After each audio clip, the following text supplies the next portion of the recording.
We're spotlighting teams right now and asking every question and pointing out everything you need to know about them. So if you haven't already bought your preview magazine, this is basically what you would see on their page. And we're doing Alabama tonight. What is the biggest question with Alabama? Well, that's not too difficult to figure out, is it? That's the quarterback situation.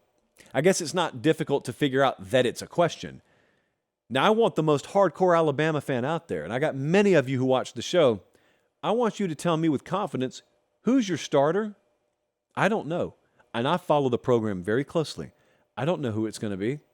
In fact, maybe we'll get Saban over here in a couple of weeks when they come to Nashville, because if there's one thing he loves to do, it's take more time out of his schedule to do media.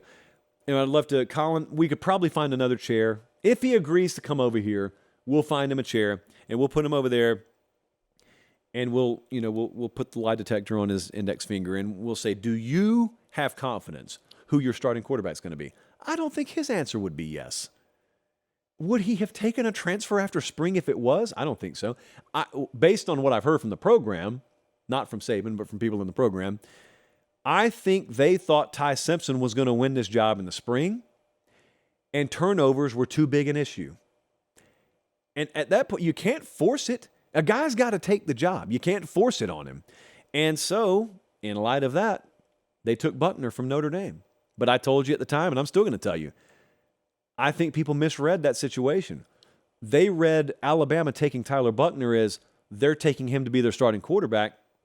I never took it that way. Oh, by the way, neither did anyone else on that roster. That's why neither of the other two transferred. They're all still there. So that's question number one. And frankly, that's one of the biggest questions in all of college football entering fall camp, because that's a bona fide national championship contender if you get above average quarterback play. If you don't, that's a whole nother conversation with Alabama. Question number two, what do we make of these coordinator hires? Could have had a long list on your wish list if you're an Alabama fan of who you would want to replace Pete Golding as defensive coordinator. None of you wanted Kevin Steele. Now notice I've been pretty consistent on this. I've told you I think there are like 30 coordinators each side of the ball Nick Saban's totally confident he could win with if the mentality of his team is right. So I think coordinators are going to be talked about a lot. Steele and Tommy Rees, they're going to be talked about a lot. It's the mentality of the team.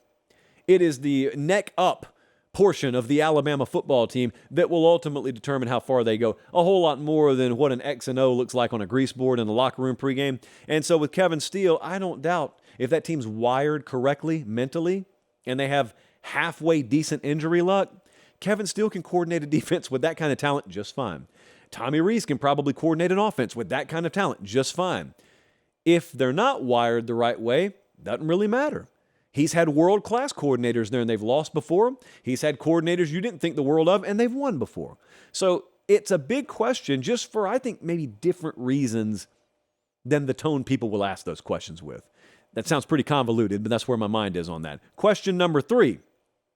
How dynamic is Alabama's wide receiver room? We're coming off couple of years ago, where you had multiple first-round NFL draft picks in there, and there was just a conveyor belt of the same kind of receiver, Amari Cooper, Calvin Ridley, and then you had Waddle, you had Devontae Smith, Jerry Jeudy, Henry Ruggs. You had all those guys come through there, and it looked like, in recruiting rankings terms, that had continued. But the production fell off. And I would argue the same thing about that room. From a mentality standpoint, is the Alabama receiver room wired the same way that those rooms were? I don't think consistently they have been. That's a team thing. That's not just a receiver room thing. Also, it's very hard to have apples-to-apples talent that those rooms had. But you don't have to be that. Those were generational wide receiver rooms. Do you know what it was like, by the way, to stand on the field in 2019 and watch Jefferson and Jamar Chase over there for LSU, and you're watching Waddle, and you're watching Ruggs, and you're watching Devontae Smith with Alabama? All those guys are on the field at the same time. And you could be like the 7th best receiver on the field. Some of them that weren't even on the field. Some of them that were on the bench ended up being taken in the first round. Insane. You don't have to have that kind of depth, but you do have to have pretty elite depth. And your Jermaine Burtons and your Ja'Cory Brookses and this year your Kobe Prentices, Isaiah Bond, those guys have to step up, man. And they got to have a guy that can get the ball to him too. That doesn't hurt. What's the best position group on this team? we had a little internal debate, so I'm going to give you two of them. I love their offensive line. I don't know what the preview magazines say about Alabama's offensive line because I haven't picked up all of them yet, or haven't picked all of them up yet. So I don't know what those preview mags say quite yet about Alabama's offensive line. I think it's got the potential to be one of the best units in the country. J.C. Latham and I think Caden Proctor, the true freshman, I think will end up being their starting tackles. But their interior offensive line has some quality depth and options. Like Dalcor, McLaughlin, those guys have both played center. But Tyler Booker, Elijah Pritchett, Terrence Ferguson, like some of these guys are listed with the twos and would be really, really good starting guards for high-level programs. So they're not all established. Not all those names are established. They've got the potential to have a really, really good and really versatile offensive line. That's an offensive line that I don't think specializes in one area and has like an Achilles heel in the other. I think they got really good pieces there potentially. But the other position group is edge rush. Even after losing Will Anderson. I want you to listen to this list of names. Tell me what they all have in common. Chris Braswell, Dallas Turner, Jeremiah Alexander, Jahad Campbell, Keon Keeley, Yanze Pierre.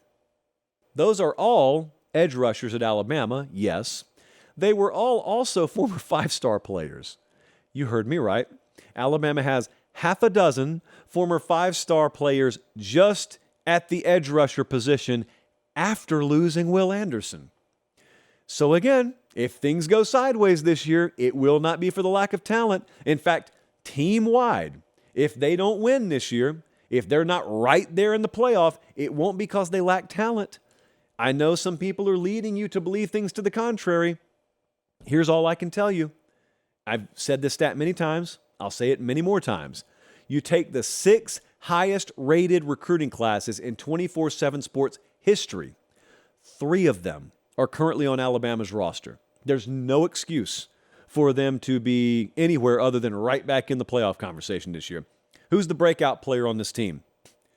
I'll give you one each side of the ball. Caleb Downs, I think, could this year be one of their best football players. Not just in the secondary. I think he could be one of their best football players. He's probably as close to a Minkah Fitzpatrick coming in there as they've had since Minkah Fitzpatrick, because it's very rare to have players like that. Even Pat Surtain, when he came in there, had a little bit of a learning curve his true freshman year. Go watch him against Oklahoma in that playoff game, for example. Minkah Fitzpatrick really didn't have a learning curve. Fitzpatrick was just a stud as a freshman. I think Caleb Downs back there at that safety position will be the same kind of stud as a freshman. Saban spoke about him in the spring in pretty rarefied terms, the way he doesn't speak about many true freshmen.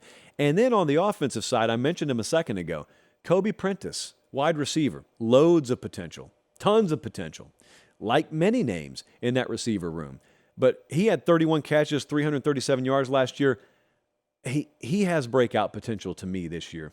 You use him the right way, which I'm not necessarily sure they did last year. You use him the right way, I think he's got high-level potential.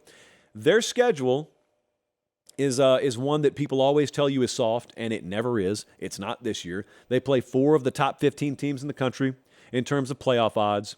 They do, here's the key, they get Texas at home, they get LSU at home, and they get Tennessee at home. Those are your biggest keys this year for Alabama. Obviously, their 2 losses last year were to the latter 2. They had a 1-point win against the first one I mentioned. They get all 3 of them at home. I cannot believe that their schedule lines up where they go to College Station as the second leg of a back-to-back road stretch. But the schedule makers rarely do the Aggies any favors either, so some claim the schedule is made in Tuscaloosa to begin with. I've never confirmed that, but some of you have claimed that. It is such a pivotal year for them. Alabama operates to a different standard. You all know that. You all hold them to a different standard. They can't just go 10-2. That's a pretty good year everywhere else. They can't go 10-2. They go 10-2, the under hits again, and it's crisis mode at Alabama again, and they just got to burn it down, except for Nick Saban. He can stay. Rest of it, got to burn it down and start over. 10-2. That's what that would do there. So got to be better than 10-2, I guess.